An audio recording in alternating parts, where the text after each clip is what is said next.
What's up, everybody? It's your boy, Dr. Leroy McKenzie Jr. We're back. We're back for another episode of the Author Showcase brought to you by the National Black Unity News newspaper. The National Black Unity newspaper, the number one, I'm gonna say it, the number one newspaper in the community, for the community, about the community across the country, where we bring you those topics, those conversations, those articles that aren't readily talked about in mainstream media. We're going to talk about the there. That's what we do at the National Black Unity News. You can go and you can subscribe to our website, or you can subscribe to the newspaper at our website, www.tnbun.com, and get the latest issue of the paper. You can have it delivered right to your door. It's a quarterly newspaper. Trust me, you will not be disappointed in what the features that we have, the topics that are talked about, the editors that do the writing for the newspaper. You will certainly be pleased. You will definitely get information, knowledge, and resources that is not readily talked about, and that is not readily seen or heard. But that's why we do what we do, because we want to bring you those particular things. And today is no different than any other day. It's the Author Showcase, which is where we bring you some of the nations, some of the countries.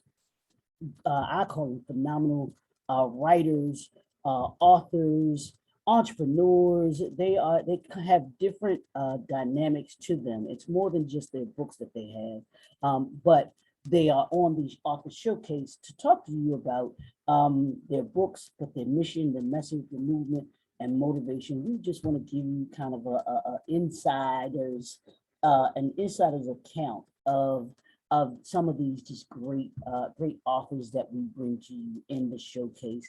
So today is going to be no different than any other day or any other time that we have. And we have another phenomenal author that we're going to have a conversation with. And I know I always say this, but I truly do mean it. These conversations with authors teaches me something each and every time that I have these conversations, because I learn so much more about them, but I also learn about writing, I learn about publishing, and all of those things that come along with this particular industry. So this is no different, and we're just pleased. I'm pleased to have this platform to be able to come and have conversation with such great people. And influential people, and just people that have a passion for books, but also have a passion for the community as well too. So today, I want to welcome, and I was messing with him before we came on, because I was telling him I read the overview of the book, and I haven't had a chance to read it yet, but I certainly am. It's on my readers list this year, because and his name is Brother James Tyler. James, my goal is to read 30 books this year.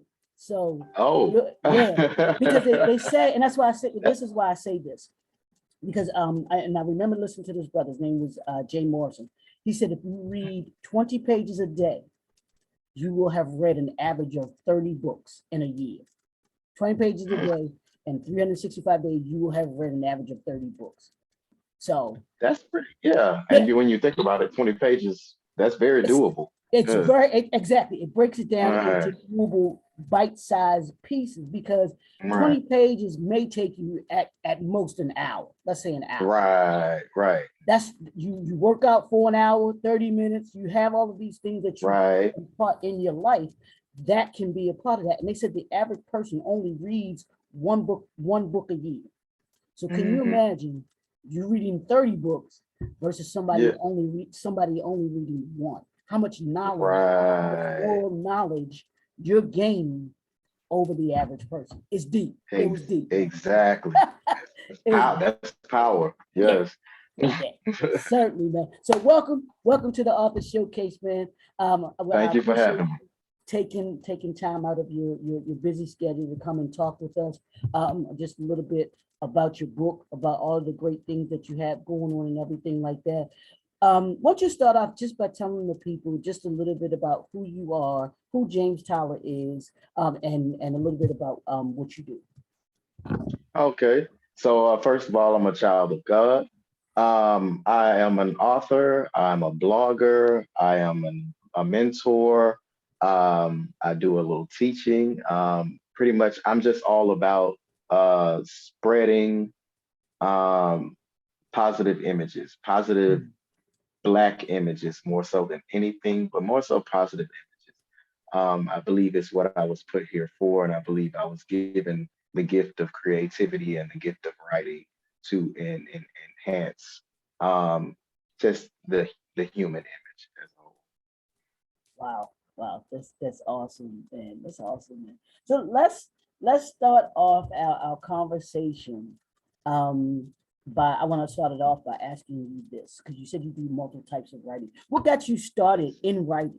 What was that something that you always wanted to do, or that you did, or was that something that you just kind of grew into? I think I always had the gift, but I didn't know that. I'll say it that way. I was a very imaginative child. Okay. Um, always like I just I think I saw the world differently than most people, even when my earliest memories.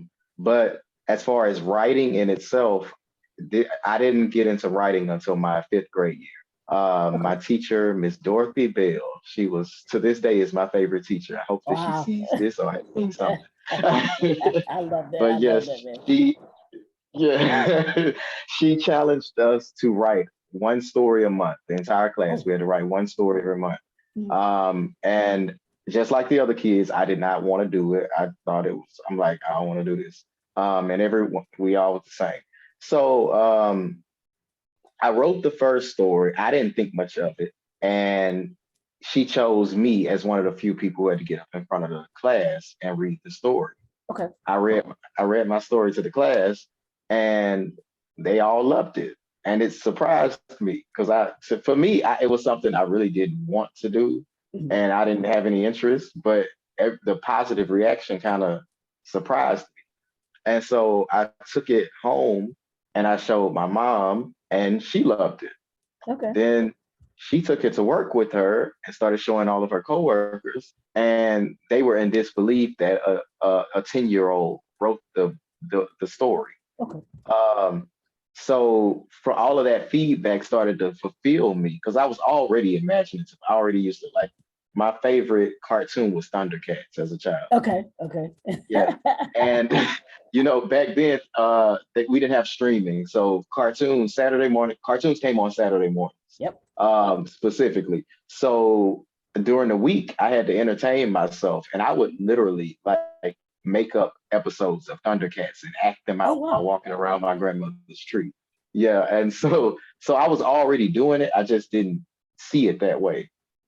And so once I started getting all of that feedback, then I started to love it. Like literally every month when we wrote a story, I'm writing them. I wrote a whole series, and it just became my thing. I think that's when I stepped into my own as a kid because I didn't I didn't realize what made me special until I found that Oh wow. I like that. I like that. I like that. And gift. see, I think that I guess teachers they never know, and I love what you talked about your teacher. They never know what it is that will trigger a kid to move forward in something. And I love that you talked about your Yes, teacher took a notice in you and your writing, you know, yes, and she fed into that. yes. And Mhm. I know I have my favorite teacher. I call her my second mother, which she is Miss Yes. Raven. She was but she was my Algebra 1 and Algebra 2 teacher. I couldn't stand Oh that. wow. I couldn't stand math, man. I Yeah. used but here's what she did. Like your Uh-huh. teacher, she would pick on me to come and Uh-huh. I was like, Miss Ray, why are you always picking on me? And stuff. And I would stay after class and I'd clean the boards and everything like that. And I didn't live Yeah. far from her, but she Right. would drive me home. And Oh it was in wow. those times that I got lessons. She would talk to me about certain things. She got me Yeah. she got me into the Upward Bound program and everything I like was in that. the Upper Bound Were program. you? Oh wow. Oh yeah. Yes, Man. Yeah. And yeah. I absolutely loved her for that because she took Yeah. an interest in me and pulled out of Right. me that young boy Right. who didn't know nothing Yes. and was Yes. just like you said, you're that little kid and you have things that you're interested in or whatever, but you don't, Hmm. I mean, You me, I was don't know quiet. yet. Yeah, I Hmm. was that quiet kid. I didn't, Yeah. wasn't, all of those things, but she nurtured what was inside Yes. of me and everything like that. Yes. Always pushed me to be more. That was the thing. She Hmm. always pushed me to be greater than what I was. And she always taught me about that, Right. about Yeah. being better, being, you can Yes. always do better, doing better. And what came with that and everything, especially about being a young Black male, you know. Hmm. So you have those teachers like that. I think a Yes. lot of I think we've lost that, to be honest with you. We've lost Yeah. those kinds of teachers Uh-huh. that really Yeah, took because an I think, interest. Mhm. yeah, people don't realize the value of caring, especially when Yeah. it comes to children. Like if children know you care about them, you get a completely different attitude. If they Woo. sense that you don't care, Yep. that's a lot of times is where a lot of problems come in. Yeah. Yeah. And they can, like you said, they feel that energy. They can tell Yes. somebody who Mm-hmm. cares, somebody who is Yeah. taking an interest in them, someone who is, and they'll cling to you. They will, Yes. they will Yes. cling to you because it's their hunger that we have for Right. for that love that they give us and everything like that. So I'm glad you Right. mentioned that.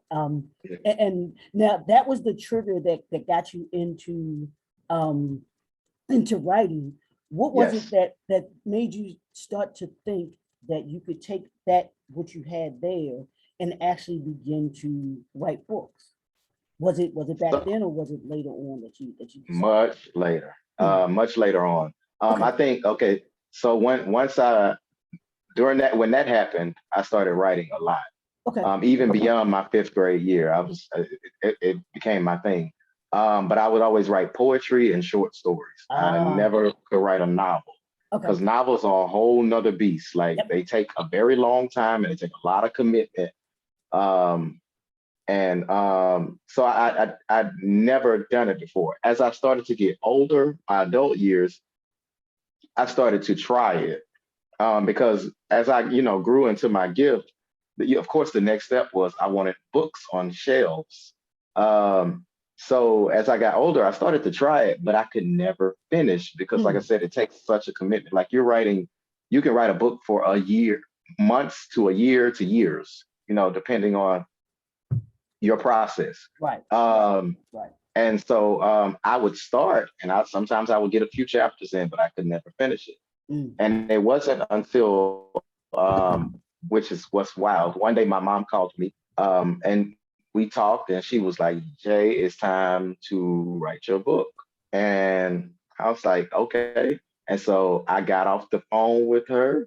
Um, and I don't know if I started instantly right there, but mm. literally I started writing what became my first novel. Okay, And I finished it within, I think, 7, 8 months. okay. And it was a moment because, like I said, I tried it many times before, but Sure. something about when my mom spoke that into me, yeah, I did it.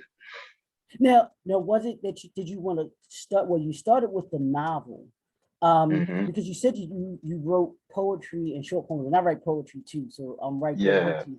I love Because my poetry. my first two books were books of poetry.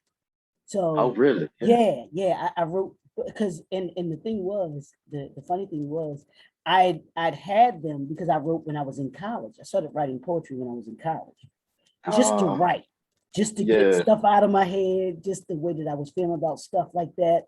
And it Same wasn't here. until, Therapy. I showed it to some folks and stuff. And they were like, well, you should write a book. And I put this in a Yeah. book. And like you, I'm like, man, I don't know. I don't know. How do I do Exactly. that? You know what I'm saying? But um, Exactly. I leaned on God and like, look, all right, Lord, if this is what you want me to do, then Yeah. show me what it is that I need to do, how I need to go about doing that. But I Right. say that to say, you said that the novel, like you said, that's a heavy thing to make it your first one out the gate. Was Yes. you didn't? Was there any point that why was it the novel that you wanted to write versus the book of poetry or the short story book?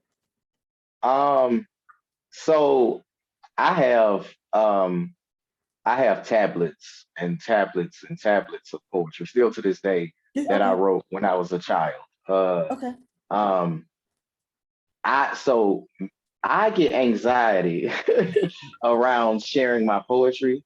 Sometimes I'm much better at it now. Like okay, okay. I post them, I post my poems now.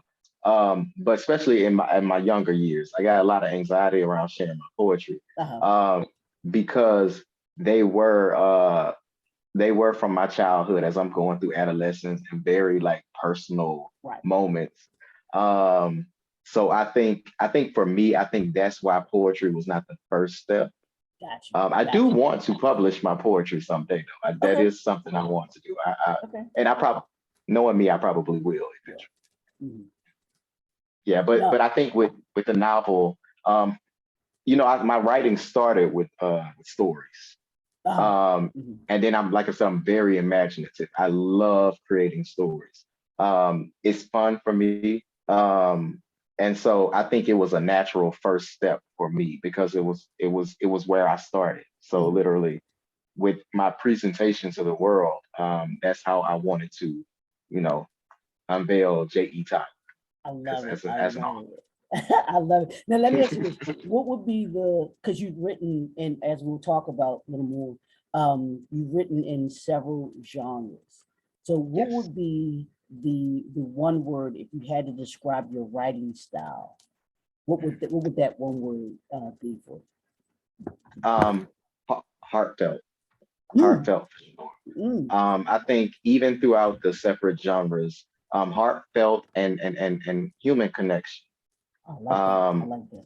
yes, that I always try to keep, whether it be family, friendships, um, just anything. In any story from J.E. Tyler, you're really going to see a strong connection of characters. You're going to see heartfelt journey because I'm a very my zodiac sign is Cancer.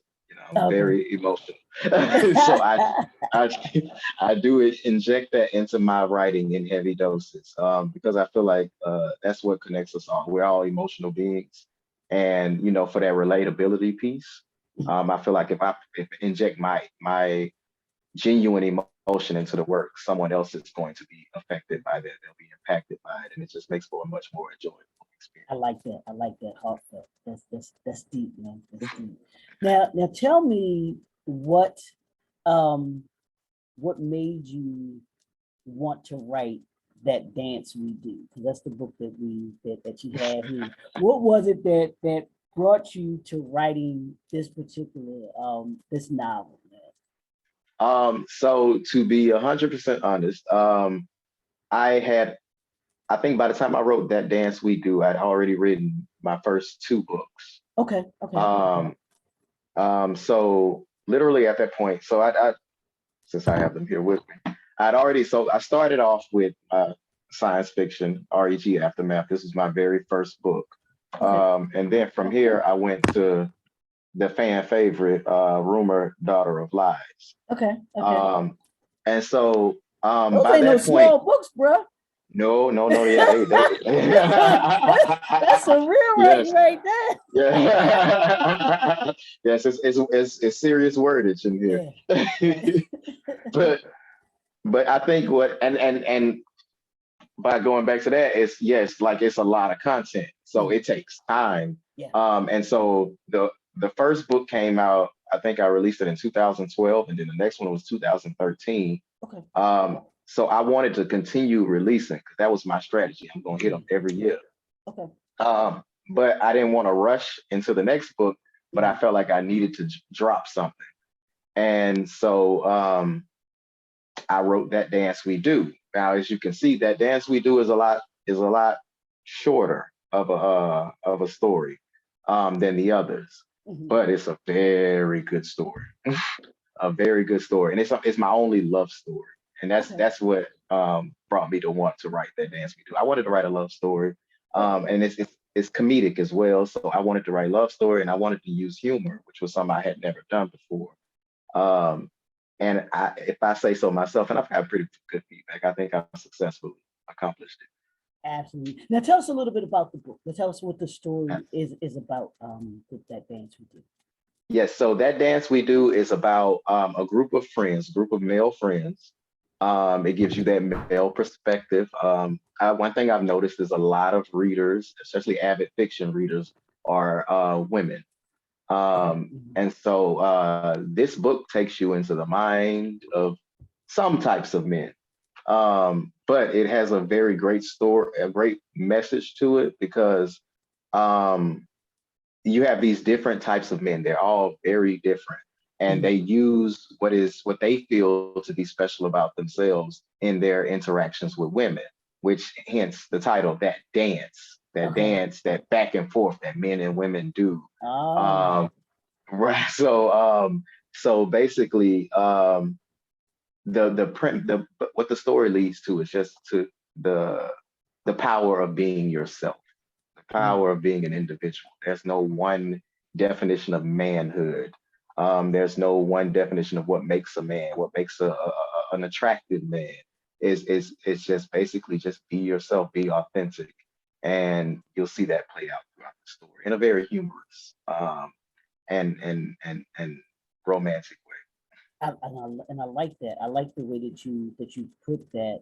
And even with the topic that you kind of delve into, there, and it's actually, if you, to me, it's kind of very appropriate for this day and time. If Yes, you know, when the relationship thing between men and women, and right. even when you get into, like you said, you know, these are brothers that are friends with each other. They have a Yes, friendship with each other and yeah, they're everything. all friends for many years. They meet up regularly at this coffee house. Okay, okay. And they get around the same table every time they meet up and they discuss their experiences with dating. And so yeah, that's where it becomes it's because you get it from each of their perspective. Okay. And so that's where a lot of the humor comes in because you know how it is when we all get together and we talk with friends. You just let loose and you speak comfortably, and Right. it's very So funny. that's cool. Now, what kind of response have you gotten from writing a, like you said, it's a romantic comedy type of book from a Yes, male perspective? How? Because that's yes, different. yes, That's actually exactly, very different, man. exactly. And I think I took that route on purpose because, like I Okay. said, with my first book, I just wrote a book. I didn't know anything about the marketing side of things. Right. I think as I got out there to promote my first book, I started realizing from speaking to people, prospective customers and things, what people are looking for. Okay. Um, and so one thing I wanted to do, I wanted to write a romance, but I wanted to do it a little bit different because I have noticed that a lot of fiction readers are women.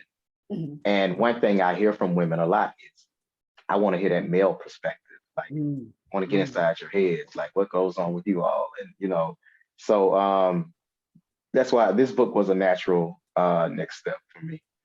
Oh, and I like that because, like you said, this isn't it isn't a genre that we often hear from. And I have a friend of mine. He wrote a it's a suspense thriller, and he said Mm, when he was doing his research, he said he found that there weren't many black male authors right, in that genre. And he was saying there right. were, it was like, it was very few. I think he said he could count them on his one hand, how many Yep, there were in that. Can yep. you talk a little bit about, and I want you to give a Hmm. perspective for those authors or aspiring authors that are out there. You're talking about when Hmm. you went out to promote your book, the Yes. lessons that you learned because you were new to the industry. Can you talk about the knowledge that you gained by being out there, what you were able to gather from that? Because that's important that you Yes. listen to what your target audience is telling you, Yes. and everything like that. Yes. Oh, it was so much. It was so much. So with promoting my first novel, I learned a lot because so my first novel is science fiction. It's more Mhm, speculative fiction. mhm, Which at the time that was a little bit more difficult. I think now the floodgates have kind of opened on that genre. Okay. Because of, film. You see a lot of superhero comic Mhm. book fantasy type films and things of that nature now. Back then it wasn't so much that way. Black people, I think we were put into a box, and we, Right. for the most part, kind of accepted that box. Mhm. um, so one thing I learned, from going out there, um, relatability is key. When you're writing out your characters, you want to make sure you always keep in mind relatability. It gives you a marketing tool, because the way you capture people, um, we're human. So the number one topic that interests us normally is ourself. Mhm. And Mhm. it's just a Mhm. human thing. It's nothing to be too negative about. Um, but if you can pull, the best way to pull people is something that reflects them. So Mhm. if I'm talking to you, just having regular conversation, and I'm able to say, oh, and you tell me something about you, and I'm like, oh, that reminds me of Terrell from my book. And you're like, oh yeah, oh, he did that. He had the same situation. Now they want to read, Right. now Exactly. because they yes, they feel like they can relate, they feel like they're in the book, so now it makes it a lot easier for them to become engulfed in the story. So that was one of the first things I learned. um, I learned about, okay, one of the biggest things I learned, my name. So I didn't think anything of it when I Mhm. published my first novel. On the cover, um, it says James Tyler Jr. Mhm. Um, on the inside page, it says James E. Tyler Jr. Okay. Okay. And then I think I used my name differently somewhere else in the book. And so Mm. one of my customers pointed that out to me, Mhm. very, very intelligently. And I'm very grateful to that to this day, because it helped me with branding, something I hadn't considered because I hadn't thought of marketing at all. Uh-huh. Uh-huh. Um, so from that point on, all of my other books, one thing you'll notice, I go by J.E. Tyler. And Mhm. I consistently use that name throughout all marketing, everything inside the books. Yeah. That is my pen name, and it helps to keep that consistent, and it helps to for your fan base to be able to find you. Um, and like the brand. So now J.E. Tyler is the brand. So one thing I've noticed is if you read one J.E. Tyler book and you enjoy it, now you're gonna look for J.E. Tyler, so you can find him anywhere. So I just had to find that brand consistency. Um, I'm trying to think. That was oh, the cover art. Mhm. Um, one thing I learned, you want it to pop, because if you're on a shelf, you're amongst a lot of books, Yep. and it's real easy to get lost in the sea It of is. yes. Yep. so so that was one thing. So as you can see, the cover, although brilliantly, I love the art. It's very dark, and Uh-huh. it wasn't Okay. even intended to be this dark. One thing Okay. I learned too is when you print, you have to be very careful because it comes out a little darker Yeah. than what your digital image is. Right. So you want to be careful of that. So from there, I went a lot brighter, you know, on purpose, Mhm. just to attract eyes and give, Right. something that'll pull you in. So just little stuff like that. That's some great tips because people Yeah. and I hope authors that are listening recognize what he just dropped some serious game on you all about color and about what you learn because colors matter and I learned that from one of my marketing consultants. She talks Yes. specifically about using certain colors, and it's something that we don't even necessarily think about when you go Don't into even think about a restaurant. The it. Yep. color scheme and all of that. Exactly. It's the Hmm. same thing when it comes to your books and how they stand out. If they, like you said, if something has a dark imagery to it, Yes. it's the energy that your cover comes off to Yes. from your book. And I was talking, we Right. were talking about that. Yes, I think yesterday or the day before yesterday. Um, we were talking about. Yeah, matter of fact, it was yesterday. We were talking about the editing process, but then all of those things that go along with that as being a writer. And we were talking Yes. about using certain colors and what Yes. certain colors say. to a, to a reader or to someone, like you said, that's coming in a bookstore and is looking on a shelf. They're looking on the Mhm. shelf, and so there's certain things that are going to stand out to them. There's certain things that be like, oh, you know. I said because the first place that a potential customer looks at is that front cover. They go, Yep, they go to the front cover. they sure Then, do. if they're interested, they'll go to the back cover. They'll Yep, they that's want true. to read to see what's, what Hmm. the story is about. If you have it there, and then they'll go to the inside to maybe read a little more Yep, and everything like that. So yep, that's very important when it comes to grabbing someone's attention or grabbing a yes, potential reader's attention, is that you pay attention to those things. And actually, like you said, when you think about it, when it comes to marketing, when it comes to branding, yeah, because colors do matter. And if you notice, yes, a McDonald's, yes. an Amazon, they use certain colors for a reason because they have a Right. reason behind each of them. So, as a brand, as an author, as an entrepreneur, as a brand, you must think about the colors that you have. If your Yes, brand is a certain, has a certain color theme to it, you got to be consistent, as you said. You yes, want to be yes, consistent with using it, and especially if you have a book that is that you want, that evokes a certain type of a message, that yes. color Hmm. should tie into that message that you have. Like you said, you may have a book that has a, I won't say a dark thing to it, where the Hmm. the imagery would be, that kind of darkness would be Right, appropriate. But then when you right. have other ones, like you were saying, you went to the, I know you have one that's purple, you have the red. Yes. Those are Hmm. vibrant, bright colors Exactly. that people are going to pay attention to. Yes. They're I just gonna automatically gravitate. they're gonna Yep. grab to them. So, and I like what you were talking about as far as the characters being able to relate. When you were writing these particular, when you were creating these particular characters, did you do that with in mind, that you knew that the characters that you were creating, you wanted them to be able to relate to certain types of people, or that they would relate to certain type of people? Yes. Especially with the Rumor series. Okay. So Okay. when it came to Rumor Daughter of Lies, that was definitely the key. Um, I went into that strategically, Okay. thinking of my own upbringing, thinking of different experiences from my own past, or different experiences from my friends, Mhm. or family, or everything else. And I started thinking of those characters throughout my life that have like stood out to me the most, the Mhm. characters that are most intriguing, that you think about a lot.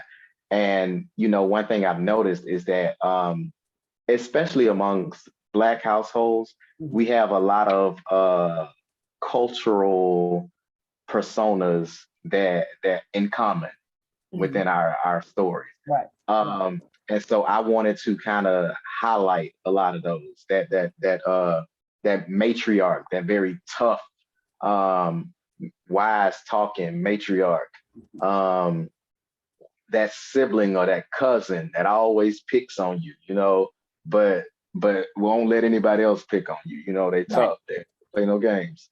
Um, the kind of cool sibling or the cool cousin, the one that you look up to and you just Yeah. admire. They just I think we just have all of these different, and a lot of times that's what we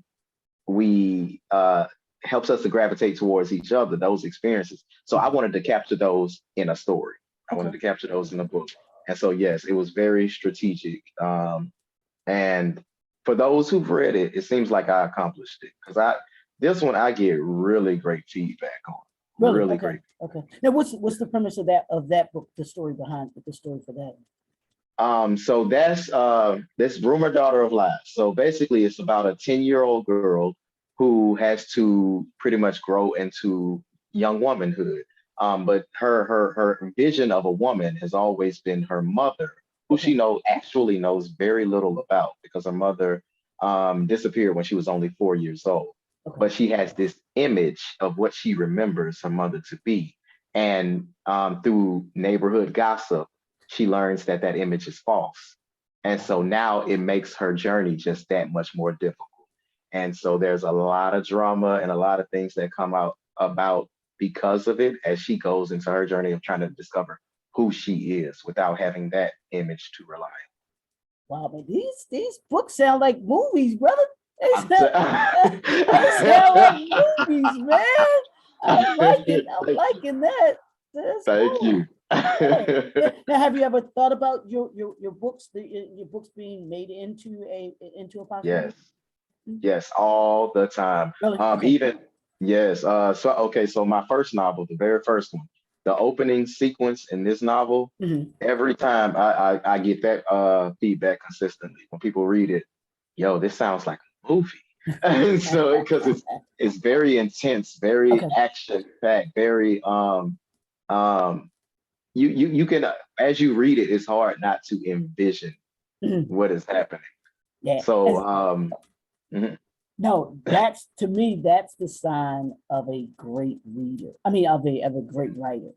Someone who thank can you. actually put you with their words into the place that you're trying to take them. That is Thank you. absolutely, man. Absolutely, Yes. absolutely. It's definitely what I aim to do. I think as I'm growing in my journey, I get even better with it Mhm. because it's I'm learning that there's a lot that goes into it. Even so the word choice, because okay, you can say big and okay, that's a word you can use. It's very much a word you can use, but you can also say tremendous. You know what I'm saying? Certain words, if you for the mood that you're trying to go for, depending on the mood, they pack a certain powerful punch as Mhm. far as placing that and then the use of imagery, shadows, and even the rhythm of how the words are carried out within the sentence. There's a certain rhythm that you can capture that'll instantly put people in a certain mood that you want them to be in. And from first book to what I'm writing now is like literally I even see the growth. So yeah. Wow. All right. And you just made me think of another question. But I'm gonna go to uh, this one first. Okay. The in the book that dance you do, which Mhm. character is you? Which one is you? Uh, so the character that is me for um I think I'll say the character that is closest To to me. me. Okay. Okay. Okay. Um the character that is closest to me for sure is uh bear with me because I have forgotten his name. No, no Uh problem. No problem. oh, okay. But it's pretty much the character who Jeremy, thank you, Jeremy. Okay. So Jeremy is the character who I think is the closest to me because Mhm. Jeremy's arc in the book is he's the outside. So he's okay. He's in this friend group. All of his friends are um, they're popular with women. They're very attractive in their own way. Mhm. Um, they all are confident. Um, just they're the standard in a way. Mhm. Jeremy is more also on the outskirts. He's very shy. He's very Mm. quiet. He's very withdrawn within himself. Okay. Um, and what the thing that happens in the book is they come together and they tell these stories, but Jeremy never has a story to tell. Mm. Okay. Okay. Okay. So literally as they're going through their stories, um, Jeremy has an encounter, which creates his own story. Mm. And you kind of see through that, you see him come into his own and really learn what makes him special, even amongst these very strong personalities that Okay. are his friends. And you learn that, even though it doesn't seem like he has anything that's special or attractive about him, really and truly, who he is and the way he comes off is really very powerful in this dance that we do call love. And that's brought home in the pages. I But like yeah, that. I think he's closest to me. I'm To not you. exactly like Jeremy, Right. but yeah. Now, what do you want the reader, or is there a what do you want the reader to come away with, or is there something that you want the reader to come away with when they read any of your novels, not just any of your books, and not just that dance we did. Yes. So I say the number one thing I want people to come away from when they read my books is just the love, of your fellow human beings, love of your fellow human beings, and I just want love, and I want that image of Black people Mm, to be able to be one of positive imagery, to be able to be heroic, brave, courageous, loving, and all those great things that we don't always get to embody within media. Um, I mean, throughout all the stories, like the first book, the science fiction one, is two brothers, one, the older brother, who is doing everything within his power to get to his younger brother. It's mm, literally about sacrifice on so many levels for the love of one brother to another. You got Rumor. It's basically about a girl coming into her own within her own family and trying to reconcile the secrets and the lies and the gossip, while coming into her own, but really also gaining an appreciation for not just the image of her family, but the truth of who they are and loving them for who they are. Um, and then when you have my children's book, Little Angels, this pretty much is a little girl who wants a family. She just okay. wants family. She wants that connection. So she aims for that, and she literally has a very magical Nice. experience. Yes, while coming into that. So it's all you can see that common theme exists in all of my books. So Mhm. even though they're separate genres, I do have a theme that I like to push. I say. I like that. I like that, man. That is actually I, that's awesome. That is awesome. Now I'm asking you this: what does the title, that dance we do mean to you? When you think about that title, what does that mean yeah, we see it every day, especially in the age of social media. to you? Um, if That's you even true. Very true. yes, even if you think of God bless his soul, rest in peace, Kevin Samuel. The movement that he embodied, the movement that he represented on behalf of of of certain men, I'll say, I think it that in itself just shows that men and women, um, especially within our culture, Black men and women, it's just like Mhm. everyone's out here trying to get in where they fit in, and it's Right. like it creates this. But I think that's the thing. We have this back and forth that we do. No, if I do this, they'll do this, and if I do this, they'll do this, or they should do this, or why aren't you doing this, and blah blah blah, and all of this, and it's all these little tactics that we come up with in order to triumph over another person. This game of love, um, and it's just a dance. It's a back and forth. It's a Mhm. tango. Like you take one step forward, I take one step back. I spin. It's literally a dance, and so that's the equivalence of the title. It's literally that dance that we all do. I don't care who you are. To. Everybody has a desire on some level to have love at least one point in their life, and I think so. It's a dance that whether we want to or not, we all participate Yeah. Yeah. Absolutely. Absolutely. And I love it. Now, with you being a Christian writer, was there was it difficult for you to write, this particular love story? The other ones I can imagine were easy, in. but Yes. when you get, you know how Christian folks can be. You got to be careful. It can't have no curse words in it, and it Mhm. can't be too this, and that sex scene he wrote was a little bit too too much. Did you find that difficult trying to tote that line as far as being a Christian writer and writing a Christian romantic story? Not really. Okay, so I will say, um, so I consider myself to be more spiritual than anything. Okay, okay, So, okay. and so literally I have a deep connection with God, and I do try to honor that through my Mhm, books. But at the same time, I try to be authentic with the story that I'm telling as mhm, well. Now, I try to use as few curse words as possible. I really try not to use any, but mhm. sometimes I feel like for a certain character, you're going to need to put something in there Right, because it won't feel real. right. Um, but yes, so to answer your question, it is a challenge for me at times because I do have those own standards on myself. Like want my book to be difficult for Christians to read. Mhm, mhm, Um, mhm. but at the same time, I do want to be authentic to the story. So I do have that in my mind, and I'm thinking about it as I'm writing. Um, but um, I'm not going to sacrifice the authenticity of a story um, to to um, to stay in the bounds of religion. I wouldn't do Yeah, that. absolutely. Absolutely, and I like that the way that you put that.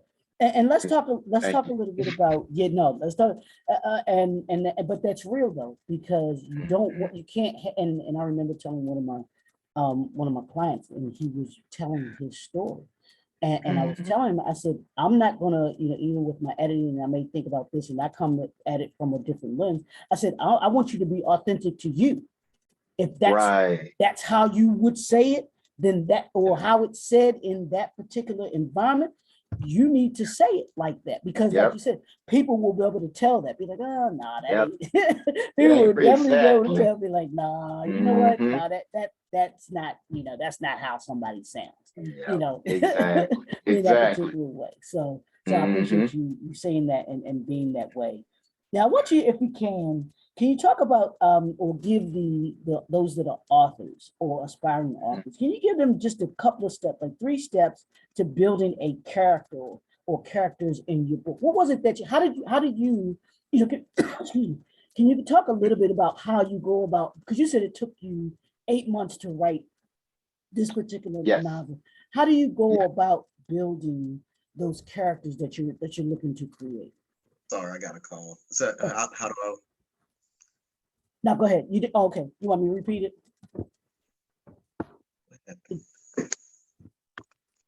Did you hear what you couldn't hear me? Something went wrong. Okay, because I can hear you. Because you sound fine. Yeah, because you're good. Can you hear me? Yeah, I can hear you. I'm gonna take my earphones out. Oh, okay. Okay, I can hear No, you. what I was asking you is, can you give those those aspiring authors that are looking to maybe write a novel, can you just talk about 3 steps? Can you give them 3 steps? How to, these 3 kind of beginning steps to building a Mhm. character or characters in a book? Because you talked about how long it took you to write your particular novel. How does Yes. one go about building a character or a character for a particular novel? Yes. Okay, that's a really good question. So I like to think about it this way. Um, think about, okay, so before you do anything in writing a story, you need to know what your premise is. So you need to know what it is you want to write about. Mhm. And so once you have that, you want to think about your premise as a party. So close your eyes and just imagine that premise playing out as a party. Mhm. So whatever it is that's going on is a party. Now at this point, you get a full image of what it is you want. So from there, who's at the center? Who is the guest of honor? Mhm. Who drives all of the action at this party? That person, that standout person, that's your main character. Mhm.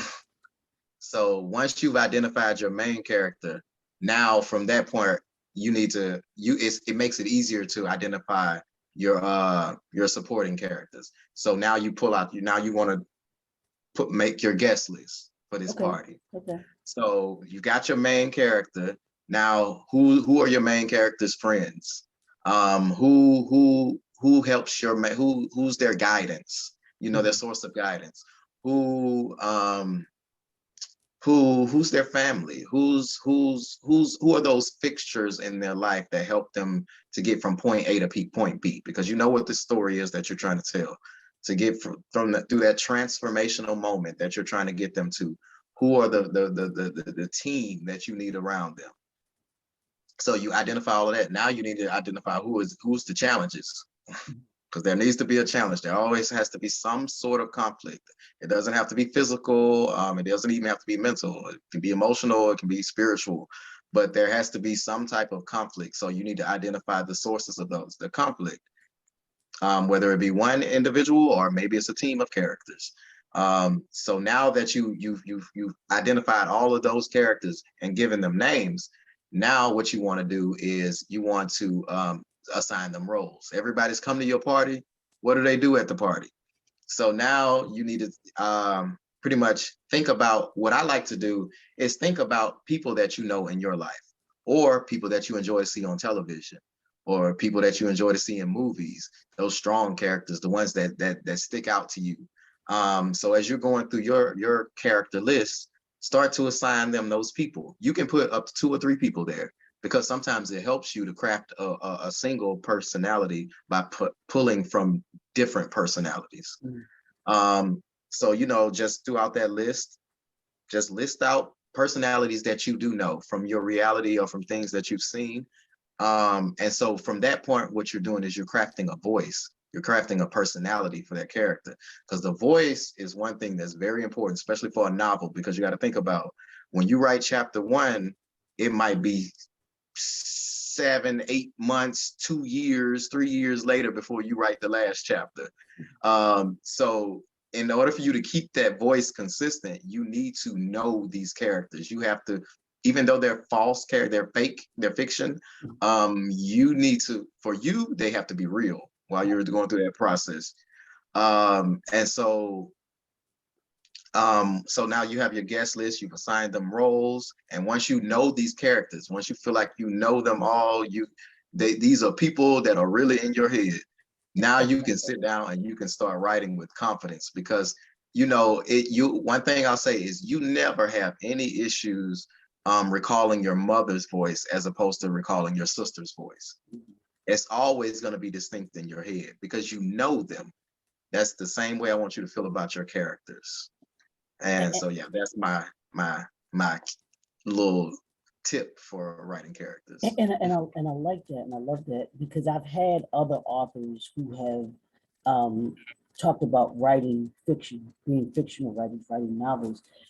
The characters, you tell me if this is true for you too, that the characters take on a personality of their own. They become these living, breathing big folks that you are in conversation with, because you're like, well, what would they do next? Or this, that? Was that the same Yes.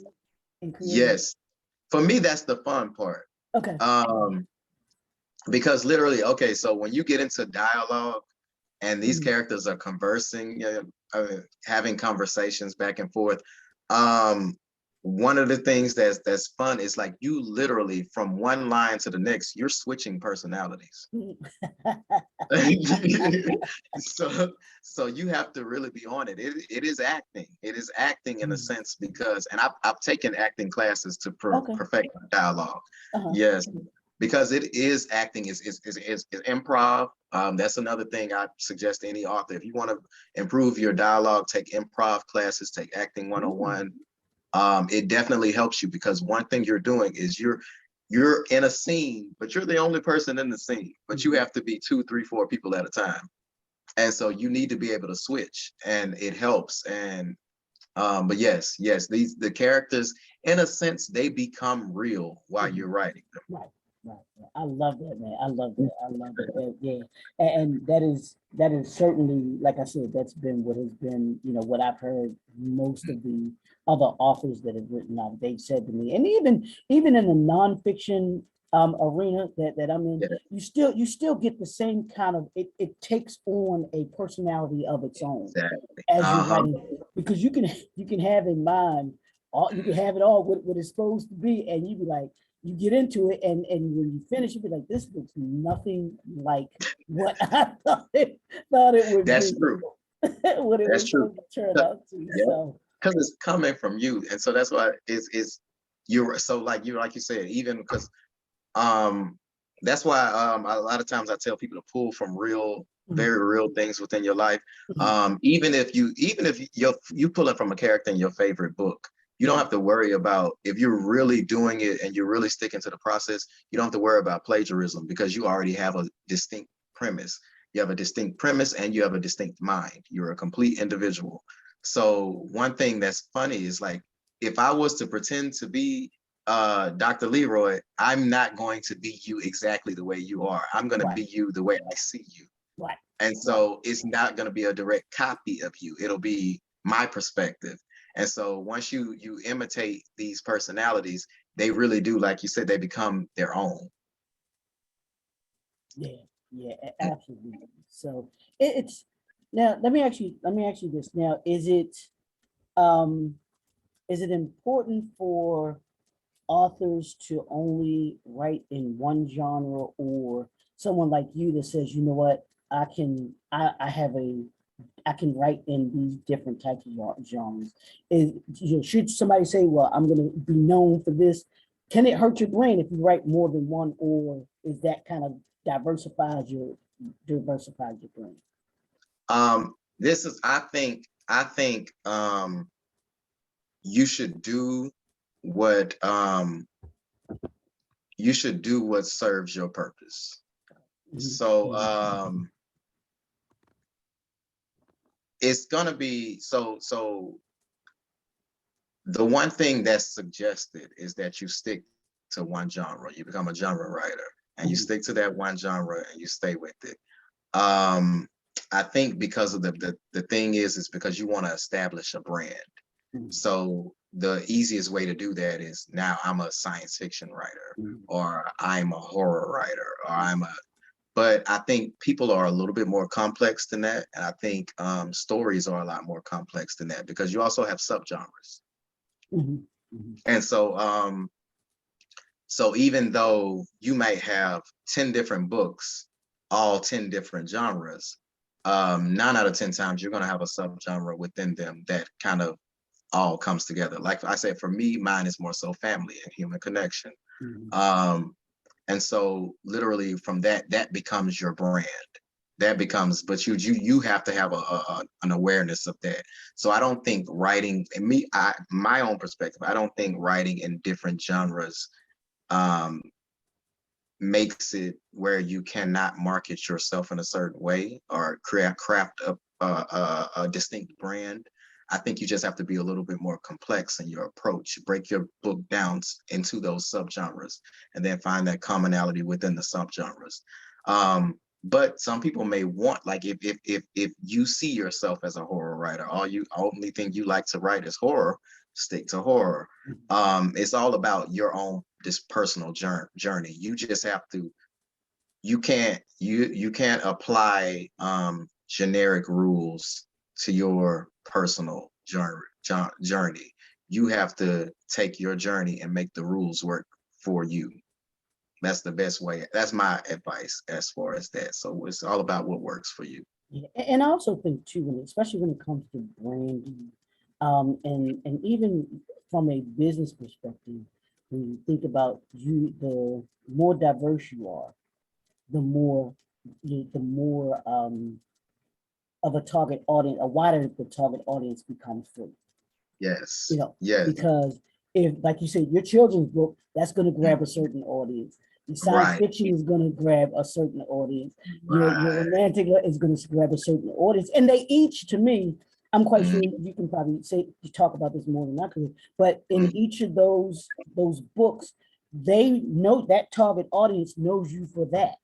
And and then they become to say, well, wow, okay, he writes more than children's books. Well, let me see what these other books are about. Let me see what. So it gives you, it does to me, it gives you diversity, and it gives you multiple streams, multiple target audiences that you can bring into, like you said, that one commonality, which is the whole plan. So so I appreciate that. Yes. Because that definitely is the thought process in it, because you write a children's book. 20 years from now, the readers of those children's books are going to be adults. So now they're looking for a whole different genre. So they can still stick to their favorite author.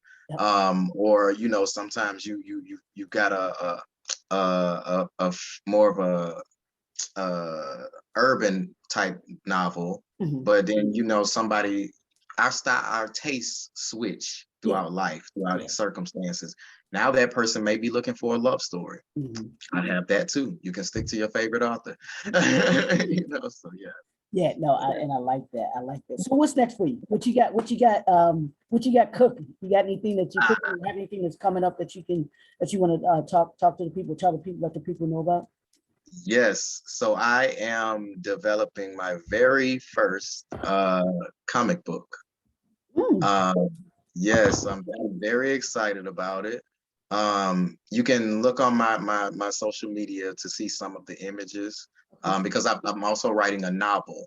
So okay. I'm sticking to my novels. It'll be a Mhm. novel on the same subject, the same character, but I'm also going to do a comic book also to kind of um, pair with the novel, Mhm. because it's something I've never done before, Okay. and I am enjoying providing images now. Mm, I think it's getting me closer to that goal of film. But yes, but I look for that. I have another novel and a comic book coming. Hopefully by the end of the year, if not by the end of the year, early in the next year. But I'm trying to perfect it because I'm very excited about the story. It pulls from Black history, oh and wow. it puts a Okay. big image, a big emphasis on our history, which is something that has become very important to me in recent years because I feel like in schools we're not taught our history. And so as an adult, I've begun to seek it on my own. And as I'm learning, I'm like, wow, we have some really great and fascinating and amazing history. Like, Yeah. and I want other people to have that feeling too. So that's what this story means for me. But I'm doing it in a way that's very fun, very entertaining.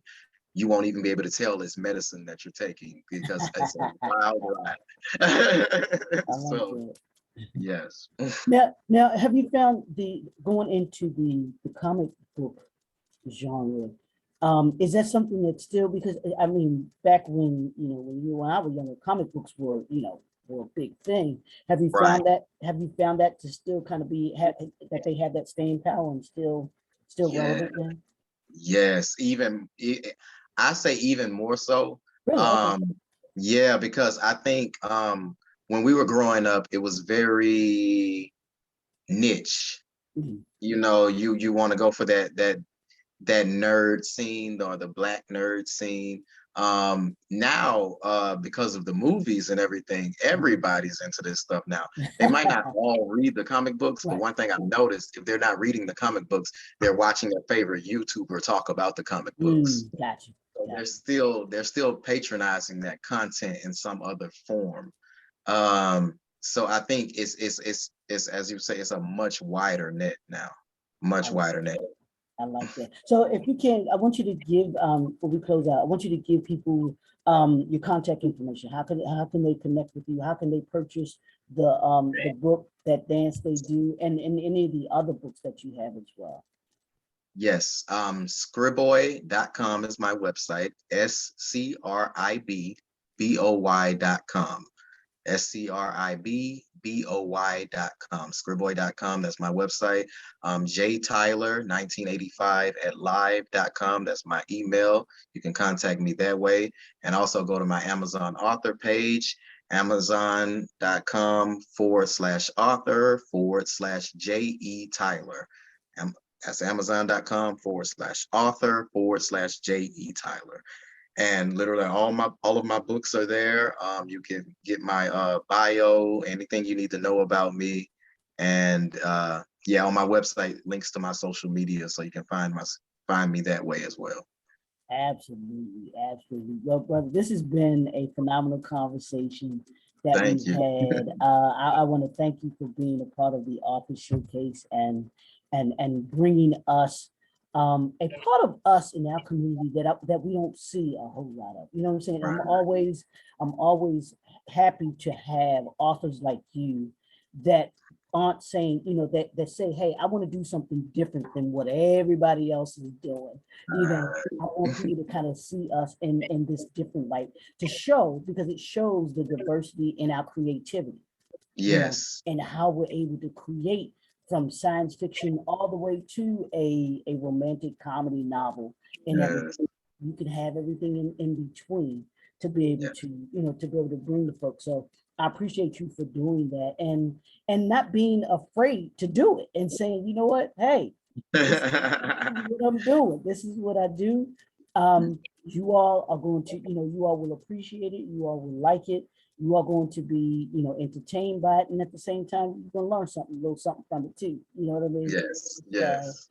so I appreciate you taking time out today. One more time, if you can give your contact information for people that want you to come out. And Yes. Yes, you can email me, jtyler1985 at live.com for any speaking engagements. Even if you want a creative writing seminar, I have done those and I oh, cool. love to do it. I'm still trying to build on that. So Okay. I welcome all bookings on that, or just you want me to come and speak to children. I do I do low I speak on history, Black history, African history. So anything that you may, or just an author to motivate or to inspire. And like I said, scriboy.com, scribboy.com, scriboy.com, and amazon.com/author/J.E. Tyler, Tyler. Absolutely, ladies and gentlemen, Mr. J.E. Tyler. You can catch him in the current episode, the current issue of the National Black Unity News. Right there, right there, right there. You can see him. You can go to the website www.tnbun.com. Make sure you subscribe to the newspaper. Like I mentioned, it's a quarterly newspaper that you can have delivered right to your door. You can go to our YouTube channel and you can check out all the other episodes, all the other authors that we've had that have been a part of this, of the author showcase. Folks like J.E. Tyler, who are just absolutely phenomenal, are doing things that are touching us from a literary perspective and just giving us some good reads, some good books to be able to read. And we want y'all to get to those 30 books a year as well, too. We're trying to get people to read more, man, because we want people to have those, to have that tool in their toolkit, because the more you read, the mind is a muscle and you got to exercise it. The more you exercise it, the more you read it. And this reading thing will take you places that you just absolutely be like, oh, wow, I never thought I could go to these particular places. And you enjoy them. You enjoy it. You can enjoy them and have some fun with it, and then grow as you see your favorite author, like a J.E. Tyler. You can move, like he said. You can grow as they grow. As we did with music as well too, because our favorite artists when we were younger, we still see them now and everything like that too. But we get to see them as they improve, progress, and give us more of what they love to do. So we appreciate you. We appreciate you joining us. We appreciate you for what you do, and we appreciate you coming on to the Office Showcase. This has been another episode, you all. And as I said, I learned something each and every time that I come on. So we thank y'all for joining in, for tuning in with us, and we will see you all next time. We'll talk to y'all soon. Thank you.